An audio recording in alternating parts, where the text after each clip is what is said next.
साजन तय कब आबे रे।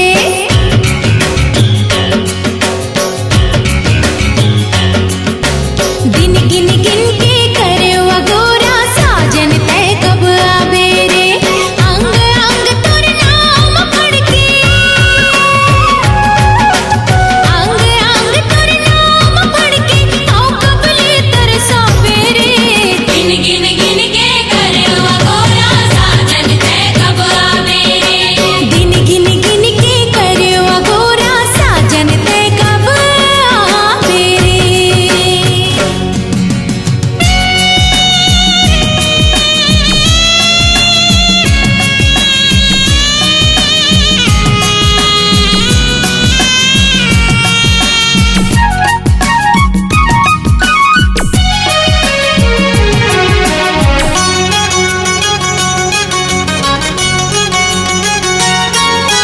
तोरे नाव के बिंदिया राजा मुख अंबर मातम के।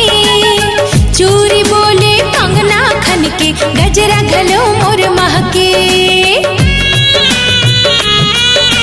तोरे नाव के बिंदिया राजा मुख अंबर मातम के। चूरी बोले कंगना खन के गजरा घलो मोर महके। ढल जाही जो मोर जवानी, ढल जाही जो मोर जवानी है अड़बड़ पछतावे रे। दिन गिन गिन के करे अगोरा साजन तय कब आबे रे। दिन गिन गिन के करे अगोरा साजन तय कब आबे रे।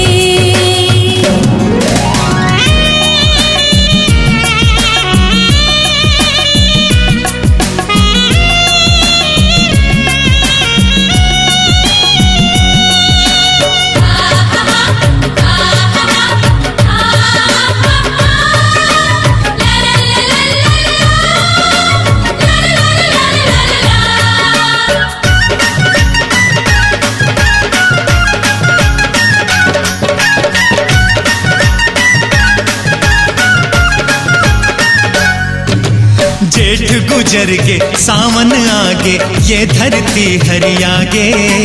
संगीला संगवारी मिलके तन के प्यास बुझागे। ओ जेठ गुजर के सावन आगे ये धरती हरियागे। संगीला संगवारी मिलके तन के प्यास बुझागे। फुलवारी माँ भौरा गूंज गे,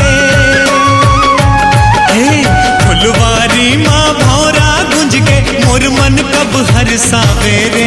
दिन गिन